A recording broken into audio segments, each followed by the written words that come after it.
20 page की transcript पढ़ने के बाद मैं आपके सामने महाराष्ट्र सीमलेस कंपनी के बारे में कुछ 4-5 बातें बताऊंगा, ध्यान से समझना। कंपनी आज की डेट में अपने टॉप से 25-30% की डिक्लाइन पे है, नंबर वन बात। दूसरी बात, कंपनी की मैनेजमेंट ने ये बोला है कि आज की डेट में महाराष्ट्र सीमलेस मार्च 2024 के बाद पहली बार निफ्टी 500 स्मॉल कैप इंडेक्स और मिड कैप इंडेक्स के अंदर अब एनएससी का पार्ट हो चुका है और निफ्टी 500 के अंदर आना एक बहुत बड़ा कमेंडेबल अचीवमेंट होता है एक कंपनी के लिए। पहली बात तो ये होगी। दूसरी बात, कंपनी के पास एक रेड फ्लैग था इंटर कॉर्पोरेट डिपॉजिट को लेके। कंपनी की मैनेजमेंट ने बोला है FY24 के रिजल्ट्स के अंदर कि आज की डेट में कोई भी इंटर कॉर्पोरेट डिपॉजिट्स नहीं है। अब आप सुनिए सबसे बढ़िया बात, कंपनी की मैनेजमेंट ने शेयर होल्डिंग पैटर्न को लेके एक बहुत बढ़िया बात बताई है, जिसके बारे में समझने से शायद आपको कंपनी के ऊपर कॉन्फिडेंस भी बिल्डअप हो जाए। पिछले एक साल के टाइम पीरियड में FII DII की शेयर होल्डिंग इस कंपनी के अंदर 7% से इंक्रीज होके आज की डेट में 15-16% पे खड़ी हुई है।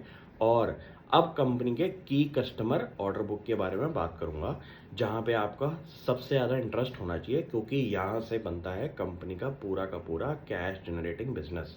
अब आपको देखना पड़ेगा कि कंपनी की जो ऑर्डर बुक है वो है 1700 करोड़ की। यहाँ पे कंपनी की मैनेजमेंट ने बोला है कि 60% ऑर्डर बुक हमारी ONGC और ऑयल इंडिया से आ रही है। तो आपको ये समझ में आ गया कि महाराष्ट्र सीमलेस कंपनी की जो सीमलेस पाइप्स हैं वो हमारे ऑयल एंड गैस सेक्टर के लिए बनती हैं। सबसे बड़ी बात है, यहाँ पे सेफ्टी और सिक्योरिटी का कंसर्न हो सकता है, इसलिए कुछ ही कंपनीज ऐसे ऑयल एंड गैस सेक्टर में काम करती हैं जिनको ONGC और ऑयल इंडिया जैसी companies as a customer order wins देते हैं।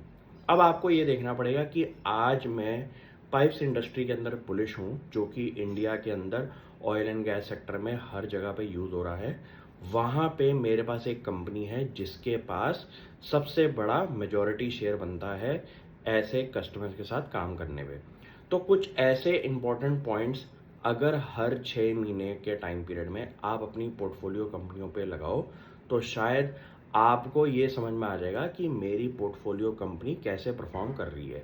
ये चीज़ें ट्रांसक्रिप्ट के अंदर आपको छांट के पकड़नी पड़ती हैं। यहाँ पे मैनेजमेंट की एक एक लाइन के अंदर बहुत बड़ी गहराई वाली सोच वाली बातें निकलती हैं, जो कि कुछ टाइम पीरियड के अंदर आप अगर समझना बैठेंगे तो आपको समझ में आएगा कि ये बहुत बड़े स्केल पे कंपनी को अगर सोचना है और आपको भी अपना पोर्टफोलियो लेके जाना है तो हर कंपनी को पीरियोडिकली हर 6 महीने में स्टडी पे लगाएं। क्यों? पोर्टफोलियो रिव्यू करना बहुत इंपॉर्टेंट है।